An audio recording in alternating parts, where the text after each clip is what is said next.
या कुठे घ्या मागून काय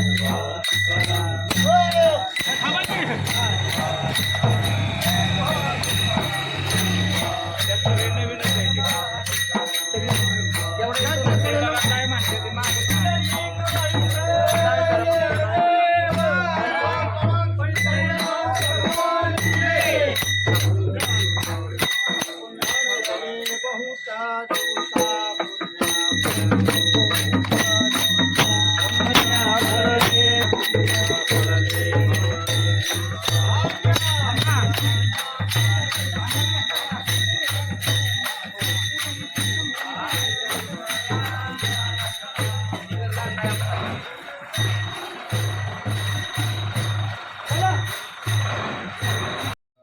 दिंडीची आपल्या विठ्ठल रुक्मिणी प्रसाद दिंडीची सोहळा हिंगणगाव या दिंडीची सुरुवात मागच्या 45 वर्षापासून झाली.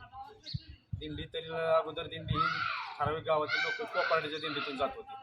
त्यानंतर आमच्याच गावातील मुरलीबापू पंडित, बाजीकाका बोलटे, राजाराम पाटील, सदाशिव आप्पा, विठ्ठल डमाळ आणि त्यांच्यावर असणारे सगळे जुने वारकरी यांनी गावातच दिंडी चालू करण्याचा निर्णय घेतला आणि त्यांना गावकऱ्यांनी बी अशी भरपूर अशी साथ दिली.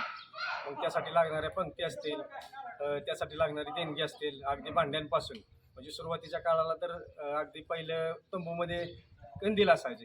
त्यावेळेस कंदील लावायला अगदी गावातून लोक जायची, कारण त्या म्हाताऱ्या माणसांना कंदील लावायची पण माहिती एवढी नसायची. अगदी तरडगाव मुक्कामी जाऊन गावातील लोकांनी दिंडीला मदत केलेली, कंदील जाग्यावर लावून दिलेले आहेत.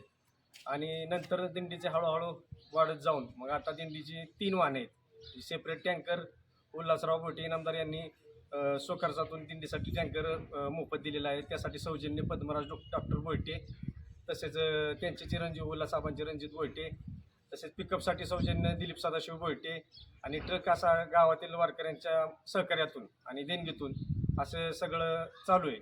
आणि आपले बिशी वारीसाठी वारकऱ्यांसाठी बिशी फक्त 1500 रुपयाचं आहे. त्यामध्ये 2 टायमिंग जेवण, चहा, राहायची अशी उत्तम सोय असते. बऱ्याच ठिकाणी तंबू लागत नाहीत. बऱ्याच ठिकाणी अशी पार्किंगची सुविधा आपल्याला वारकऱ्यांसाठी मिळालेली आहे. दिंडीसाठी गावातील सगळे वारकरी आणि गावातील सगळ्या ग्रामस्थांचं भरपूर सहकार्य असते. ही दिंडी पूर्वीपासूनची जुनी दिंडी आहे गावातील. अगदी 45 वर्ष, अजून 2-3 वर्षांनी 50 वर्ष पूर्ण होतील या दिंडीला, 5 वर्षांनी. तर दिंडी चांगल्या प्रकारे आणि चांगल्या पद्धतीने चालली आहे आणि गावच्या मदतीने आणि ग्रामस्थांच्या सहकार्यातून अशीच चालत राहणार आहे.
मंडळी